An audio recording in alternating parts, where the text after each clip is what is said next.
Hello friends, तो आपका बहुत बहुत स्वागत है आपके अपने यूट्यूब चैनल वर्टेक्स ग्रुप में। तो दोस्तों, लगातार मैं देख रहा था, जब मैंने आपको अपनी प्रीवियस वीडियो में बताया था कि APFC की जो वैकेंसी है वो अब मार्च अप्रैल के बाद ही पॉसिबल है, उससे पहले नहीं है। तो कुछ स्टूडेंट्स कह रहे थे कि पहले तो आप ये बता रहे थे, अब ये बता रहे थे। अरे यार, मैं क्या बता रहा था, जो अपडेट मुझे मिली मैंने आपके साथ शेयर किया। कहने को तो मैं भी आपसे कहता रहता कि दिसंबर में आ जाएगा, लेकिन जो मुझे अपडेट मिली मैंने वो आपके साथ शेयर करा। तो अब थोड़ा सा APFC के बारे में बात करूँगा इस वीडियो में, और थोड़ा सा असिस्टेंट के बारे में। तो आइए, वीडियो को ज़रूर एंड तक ज़रूर देखें। तो चलिए शुरू करते हैं। देखिए, APFC अब जो इसकी जो नोटिफिकेशन डेट है वो मैंने आपको बताया मार्च के बाद है, आफ्टरवर्ड्स मार्च से पहले इसकी नोटिफिकेशन आने की उम्मीद नहीं है। तो अभी जो हमारा जो फ्री यूट्यूब शेड्यूल चल रहा था, अभी कुछ वक्त के लिए उसको स्टॉप, अभी हालांकि वो तकरीबन 8-10 डेज से कोई क्लास नहीं हो रही थी, लेकिन अभी मैं उसको पूरी तरीके से स्टॉप कर दिया है। हालांकि वो क्लासेस यूट्यूब पर पड़ी रहेंगी, आप देख सकते हैं। लेकिन अभी हमने उनको उतना ही अभी कराया, आगे अभी रीस्टार्ट करेंगे। उसके अलावा EPFO असिस्टेंट, जिसकी मैंने आपको बताया ये भी मार्च अप्रैल के बाद है, पॉसिबली मई जून के आसपास इसकी नोटिफिकेशन आपको देखने को मिलेगी। तो ये भी एक नेक्स्ट वैकेंसी EPFO की तरफ से। ठीक है, तो अभी EPFO की तरफ से हमारे पास कितनी वैकेंसीज़ हैं जो लाइंड अप हैं और जो फ्यूचर में आने वाली हैं। सबसे पहले EPFO APFC है और उसके बाद है EPFO असिस्टेंट। ठीक है, ये मैं आपको केवल और केवल बता रहा हूँ EPFO डिपार्टमेंट से जो नेक्स्ट लाइंड अप हैं, जो आने वाली हैं। ठीक है, मार्च के बाद EPFO APFC के प्रोबेबिलिटी बननी है और असिस्टेंट की प्रोबेबिलिटी बननी है मई जून के आसपास। ठीक है, असिस्टेंट 5-6 मंथ में प्रोसेस कंप्लीट हो जाएगा ज्वाइनिंग के साथ। APFC थोड़ा सा टाइम लेता है, 1-1.5-2 साल के आसपास इसके ज्वाइनिंग प्रोसेस कंप्लीट होने में लग जाते हैं।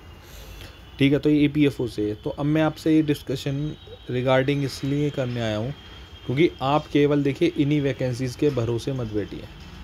जब मैं अपनी एक सब्सक्राइबर की कमेंट पढ़ रहा था तो उन्होंने बहुत अच्छी चीज़ लिखी थी कि APFC आएगा, लेकिन हमें APFC के साथ साथ और एग्ज़ाम की कंटिन्यू तैयारी करते रहनी चाहिए, क्योंकि APFC के सहारे अगर हम बैठेंगे तो हमारी शायद एज निकल जाए। और ये बहुत अच्छी बात उन्होंने कही, क्योंकि अनरिजर्व्ड कैटेगरी की मैं आपको बताऊँ, अनरिजर्व्ड कैटेगरी की एज हमेशा, आपको पता है, सबसे कम एज लिमिट होती है एग्ज़ाम में। तो UR कैंडिडेट्स के लिए और भी कैंडिडेट्स में अगर सबको इंक्लूड करूँ, OBC SC ST सबको, तो देखिए अपनी प्रिपरेशन करते रहिए। ठीक है, APFC में कुछ सब्जेक्ट हैं, 2-3 सब्जेक्ट ऐसे, लेबर लॉज, अकाउंटिंग प्रिंसिपल, जो अलग हैं। बाकी इसके अलावा इंग्लिश, क्वांट, रीजनिंग, ये सब वो हैं कॉमन सब्जेक्ट्स हैं जो हर एग्ज़ाम में पूछे जाते हैं।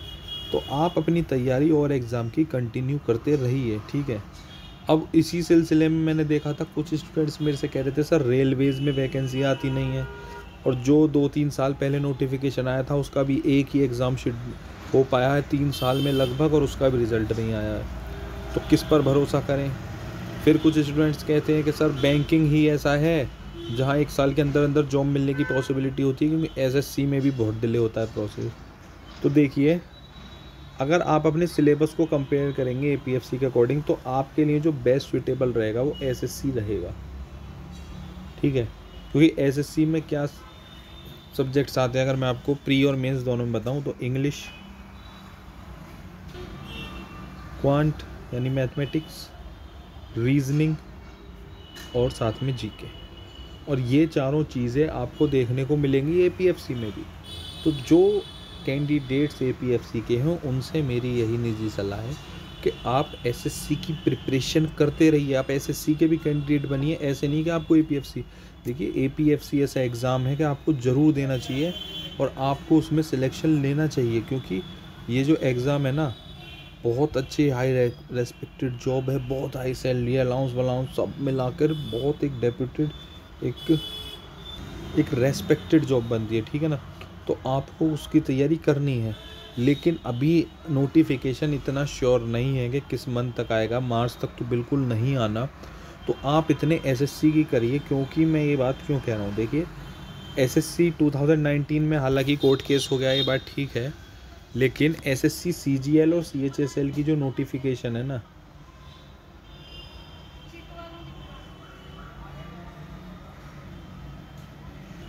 राउंड द कॉर्नर है, और वो 2021 का जो नोटिफिकेशन है वो 1-2 महीने के अंदर ही आपको प्रोबेबल दिसंबर के एंड में जनवरी तक आपको नोटिफिकेशन देखने को मिल जाएगा। तो आप इतने एसएससी की प्रिपरेशन भी कंटिन्यू करते रहिए, ठीक है। माना जॉब लेट मिलेगी, लेकिन प्रोसेस कंप्लीट होकर अगर आपका सिलेक्शन हो रहा है तो कोई दिक्कत नहीं है, अगर आप, लेकिन जॉब तो सिक्योर हो जाएगी ना अगर आप सिलेक्शन कर पा रहे हैं। तो अगर आप ईपीएफओ एपीएफसी के चक्कर में बैठे हैं तो देखिए, मैं आपको निजी सलाह यही दूंगा पर्सनली कि आप ऐसा बिल्कुल मत करिए, ठीक है ना। ऐसा इसलिए मत करिए क्योंकि अभी देखिए, ऐसा आप खुद इस चीज़ को देखिए और मेरे से बेटर आप इस चीज़ को अंडरस्टैंड कर सकते हैं कि एक एग्ज़ाम के भरोसे मत बैठिए, ठीक है। और उस एग्ज़ाम के भरोसे जो रेगुलर नहीं है, अगर वो एग्ज़ाम रेगुलर हर साल आता तो आप बैठ सकते हैं, ठीक है, लेकिन जो एग्ज़ाम रेगुलर नहीं आता तो आप उसके लिए मत बैठिए, आप किसमें प्रिपरेशन करिए, ठीक है ना। और मैंने भी अब ये सोचा है कि CGL और CHSL से रिलेटेड जितना भी हम जीके क्या है ना, तो जीके का शुरू करने का मैं भी सोच रहा हूँ अपने चैनल पर, और बाकी कम्युनिटी टैब में मैं आपसे पूछूंगा, तो आप उसमें मुझे इन्फॉर्मेशन दें क्या करना है, ठीक है ना। बाकी चैनल से जुड़े रहिए और देखिए प्रिपरेशन करते रहिए, एक ही उसमें मत बैठिए। तो चैनल पर नया कंटेंट पसंद आता है तो do subscribe your very own channel what type Europe. Thank you, have a nice day, next video.